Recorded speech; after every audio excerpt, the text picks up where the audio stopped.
Hello friends, Uttarakhand की GK की class में आपका स्वागत है स्टडी फॉर सिविल सर्विस में। और कल की चर्चा को हम आगे बढ़ाते हैं और आज हम पढ़ेंगे 3 शासकों के बारे में। एक का नाम है ज्ञानचंद, उसके बाद जगत चंद, उसके बाद देवी चंद। इन सब के बारे में चर्चा करते हैं आज। देखिए, ज्ञानचंद का जो टाइम पीरियड है वो है 1698 से 1708 तक का है। ठीक है, आप देख सकते हैं इसने करीब 10 साल तक शासन किया। ठीक है, और हमारे लिए देखना ये भी ज़रूरी है कि क्या इसने अपने पिता की जो पॉलिसी थी उसका अनुसरण किया या कुछ नए चेंजेस किए, या इसने भी अपने जो अभियान थे वो जारी रखे। तो हमको पता चलता है कि he continue to made raid over Garhwal region. इसने भी गढ़वाल क्षेत्र में जो रेड्स थे यानी कि जो हमले थे वो जारी रखे। और एक जगह जिसका नाम है बाधागढ़, वहाँ पर इसने लूट भी मचाई। ये बात है 1699 की। और वहाँ से नंदा देवी की मूर्ति को चोरी करता है और अल्मोड़ा के नंदा देवी टेम्पल में उसको स्थापित करता है। तो इस बारे में पहला जो फैक्ट मिलता है ज्ञानचंद के बारे में काफ़ी इंपॉर्टेंट है कि नंदा देवी की जो इमेज है यानी कि जो मूर्ति है वो कौन उठाकर लेकर आता है, और अल्मोड़ा के नंदा देवी मंदिर में उसको प्राण स्थापित करता है। ठीक, वेरी इंपॉर्टेंट। 1703 में, इसी के समय में, in his times invasion was made in Pawar kingdom. देखिए, आपको पता ही होगा कि इस समय गढ़वाल में पवार शासकों का शासन चल रहा था। ठीक है, और उनको पराजित भी कई बार करते हैं ये हमारे चंद शासक, एंड डिफीटेड देम। ठीक है ना, बात समझ में आ रही होगी। अच्छा, आप याद रखेंगे कि इस युद्ध का नाम क्या था। युद्ध का नाम है बैटल ऑफ दुधौली, अर्थात जो कहाँ लड़ी गई थी, द्वाराहाट के पास। They also occupied Chandpurgarh and Juniyagarh. इसने कहाँ पर कब्जा कर लिया था?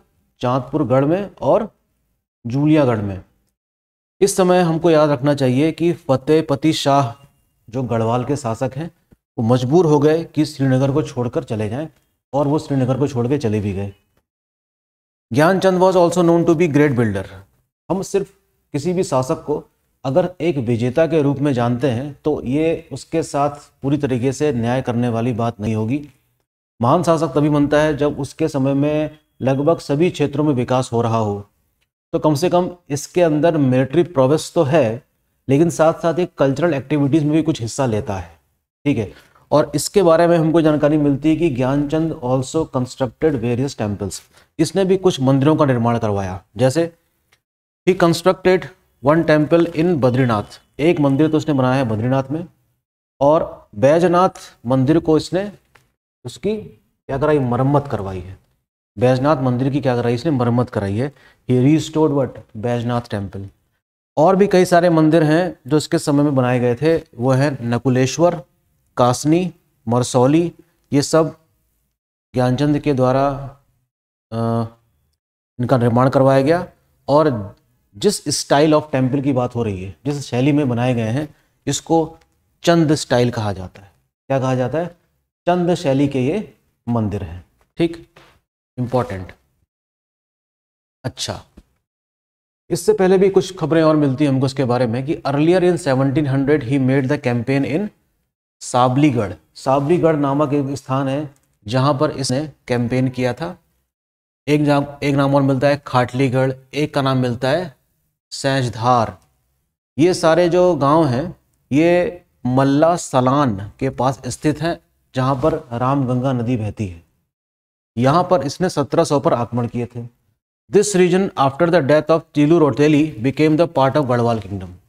पिछले लेक्चर में हमने तीलू रौतेली के संबंध में कुछ चर्चा करी थी, और तीलू रौतेली की मृत्यु के बाद ये जो हिस्सा था जहाँ पर ये जिसने वीरता पूर्वक साहस दिखाया था अपना, उसकी मृत्यु के बाद हम देखते हैं कि ये हिस्सा किसके अंतर्गत आ जाता है?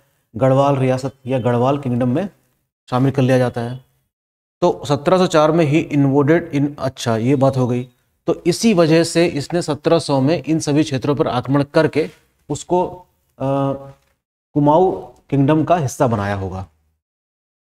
अच्छा, 1704 में इसने डोटी पर आक्रमण किया। डोटी यानी कि अपने राज्य से पूरब की ओर, नेपाल की तरफ।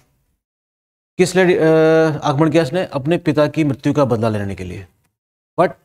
लेकिन हम जानते हैं कि जहाँ पर आक्रमण किया गया था इस समय, आपको भली भांति पता होगा कि ऐसे क्षेत्र में आक्रमण किया गया जो मलेरिया ग्रस्त वाला इलाका था, ज्ञानचंद ने अपनी पूरी ताकत से आक्रमण किया, डोटी नरेश को भगाने में भी सफल रहा, परंतु इसकी जो सेना थी वो मलेरिया ग्रस्त हो गई थी, जिसके कारण ज्ञानचंद को अपनी आर्मी के साथ रिट्रीट करना पड़ा, अर्थात वहाँ से लौटना पड़ा।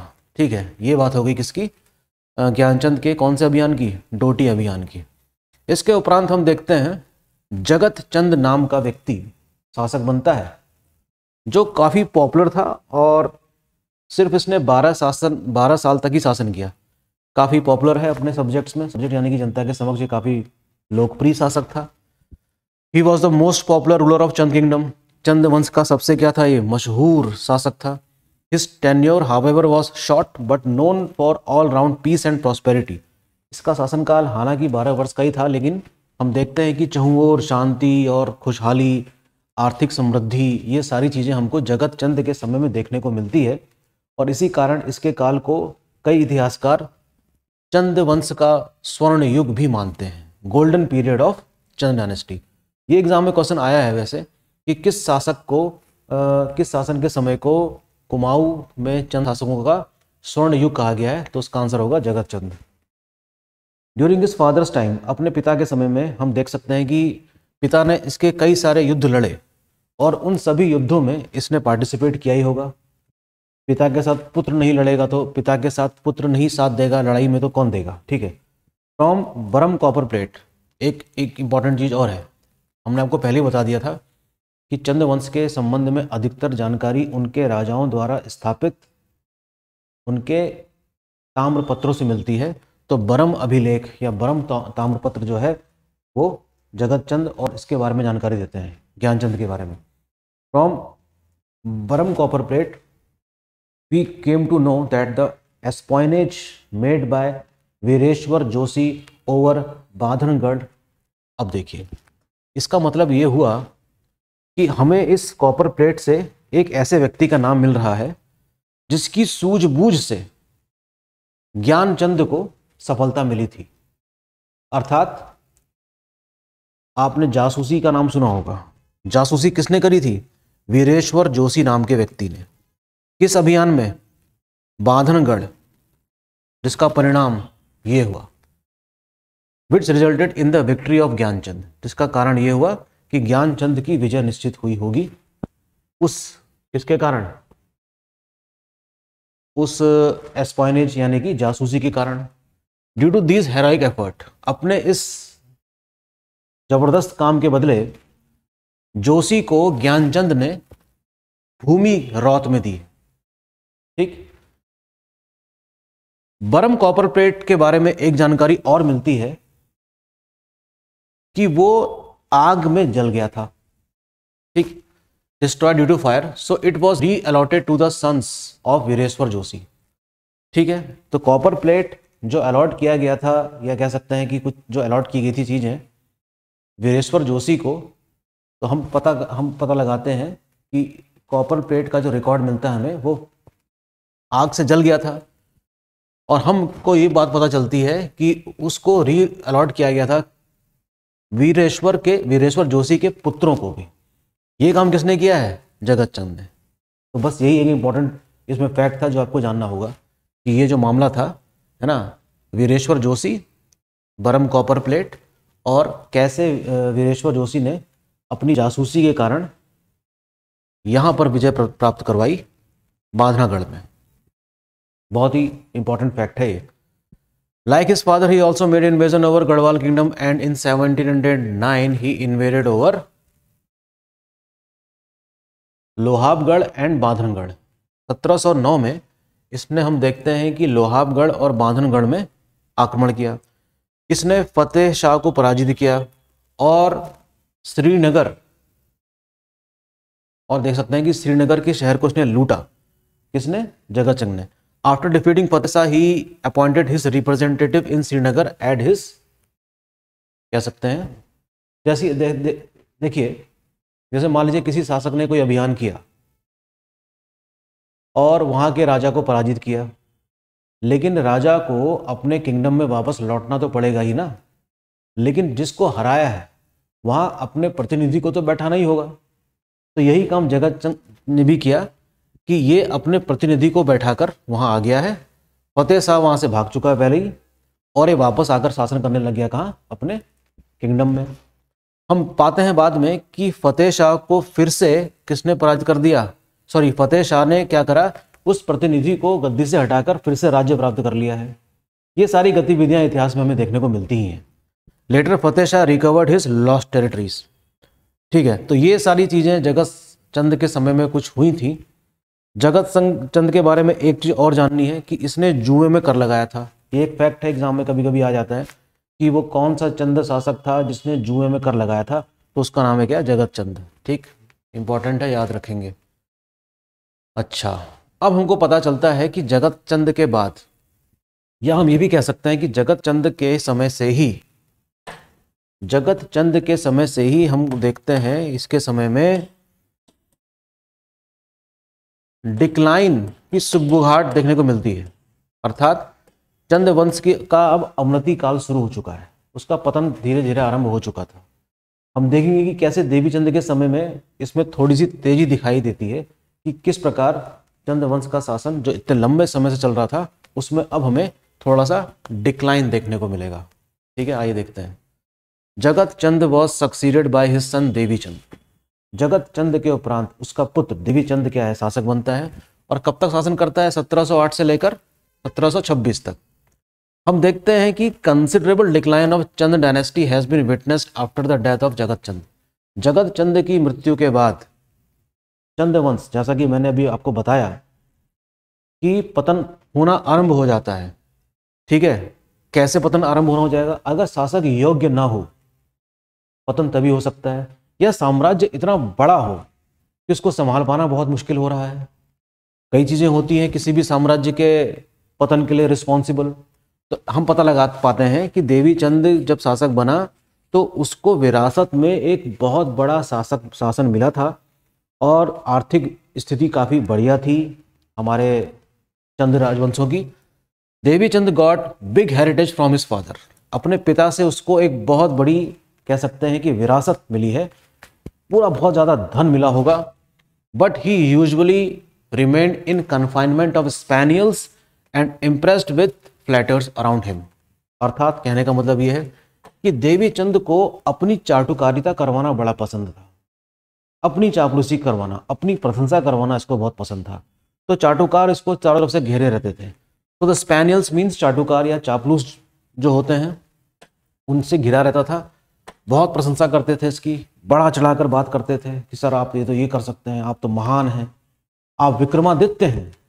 विक्रमादित्य बनना चाहता था ये, इन सभी की बातें सुन सुनकर, इन बातों को सुन सुनकर ये बहुत अधिक दान कर दिया करता था। तो हम कह सकते हैं कि जो इकोनॉमी जो बनाई गई थी चंद्रवंश के शासकों के द्वारा पहले, उसकी अब हम देख सकते हैं कि थोड़ा सा डिक्लाइन हो रहा था। As a result he made unusual donation, जिसके कारण हम देखते हैं कि अपने चाटुकारों से घिरे होने के कारण ये कई बार दान कर देता था अनयूजुअली, जिसकी कोई आवश्यकता नहीं थी। और धीरे धीरे हम देखते हैं कि जो राजकोष है वो रिक्त होने लग गया था। अच्छा, अपने इन्हीं फैसलों के कारण, बेवकूफ़ी वाले फैसले के कारण, देवी चंद को क्या कहा गया है, कुमाऊं का मोहम्मद बिन तुगलक। वेरी इंपॉर्टेंट फैक्ट कि चंद वंश के किस शासक को कुमाऊं का मोहम्मद बिन तुगलक कहा गया है। किसको कहा गया है, देवी चंद को। मेरे ख्याल से याद रहेगा आपको, और हो सकता है आपको याद भी हो। We have a reference of 2 battles, हमें 2 युद्धों के बारे में उल्लेख मिलता है जो देवी चंद के द्वारा किए गए हैं अगेंस्ट गढ़वाल किंग प्रदीप शाह। याद रखने जैसी बात यह है कि जब ये शासक है, तो मैं आपको कुछ चीज़ें और बताता हूँ, रुकिए। जब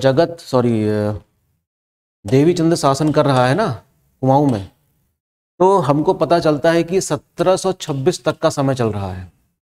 तो डिक्लाइन सिर्फ चंद वंश का ही नहीं हुआ है, मुगल वंश, जो मुगल साम्राज्य है हमारा महान, बहुत बड़ा, भव्य, उसका भी डिक्लाइन शुरू हो गया है। और हम देखते हैं कि 1707 के बाद भारत के इतिहास में एक नया युग शुरू हो रहा है, जिसको हम कहते हैं मॉडर्न इंडिया, अर्थात आधुनिक भारत शुरू हो जाता है। और इधर हम देखते हैं कि मुगलों का पतन होना भी शुरू हो जाता है, और कुमाऊं में हम देखते हैं कि चंद वंश का भी पतन होना शुरू हो जाता है, जिसके लिए देवी चंद को रिस्पॉन्सिबल बताते हैं कई सारे इतिहासकार। ठीक है, 2 युद्धों के बारे में बात कर लेते हैं जो उस समय के शासक, गढ़वाल के शासक प्रदीप शाह के विरोध किए गए थे।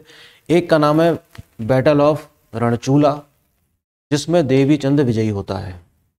एक का नाम है बैटल ऑफ गडाई गंगोली, जिसमें कौन विजयी होता है? प्रताप शाह, ठीक है, सॉरी प्रदीप शाह। समझ में आई बात? तो 2 युद्धों का उल्लेख है जिसमें एक बार हार रहा है और एक बार जीत रहा है।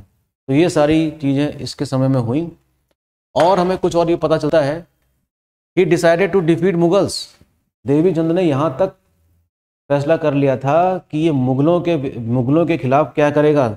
सैन्य कार्रवाई करेगा और उनको पराजित करेगा। ये सब उसने, हम कह सकते हैं, मणिकमल के कहने पर किया, जो कि संभवतः उसका सेनापति था, चाटुकार से कम नहीं था वो भी। तो उसके कहने पर इसने मुगलों पर आक्रमण करने का फैसला कर लिया, मुगलों पर उस समय, ठीक, जिस समय औरंगजेब शासक है, नहीं, औरंगजेब से मृत्यु के बाद। और साथ ही में हमको ये पता चलता है कि इसने विक्रमादित्य की भी उपाधि ली है, विक्रमादित्य बनना चाहता था। तो इस प्रकार के सपने देखा करता था, शायद इसी वजहों से इसको क्या कहा गया होगा? मोहम्मद बिन तुगलक, कुमाऊं का, ठीक है। अच्छा, इसकी हत्या किसने करी? मणिकमल के ही बेटे पूरणमल ने करी थी 1726 में, ठीक है। मणिकमल के बेटे किसने करी थी? पूरणमल, और उसके एक सहयोगी ने करी थी। उसके बाद हमको पता चलता है कि देवीचंद के बाद दीपचंद नाम का व्यक्ति शासक बनता है। सॉरी, दीपचंद के बाद कौन बनता है? अजीत चंद बनता है शासक, आई एम वेरी सॉरी। और ये भी सिर्फ 3 साल तक ही शासन कर पाता है, 1726 से 1729। तो ये वो पीरियड है चंद वंश का जिसमें हम देखते हैं कि चंद वंश का पतन आरंभ हो चुका है, जिसके लिए हम देवीचंद को काफ़ी हद तक क्या मान सकते हैं? रिस्पॉन्सिबल मान सकते हैं। इसको मुझे कहना चाहिए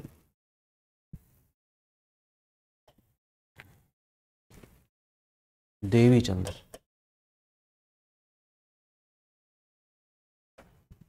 ठीक, तो ये था आज का लेक्चर हमारा 3 शासकों के बारे में। इसके बाद हम देखेंगे कि किस प्रकार से चंद्रवंश का अंत होता है, और हम उसके प्रशासन, राजस्व प्रशासन और उसकी कल्चरल एक्टिविटीज़ के बारे में थोड़ा सा डिस्कस करेंगे।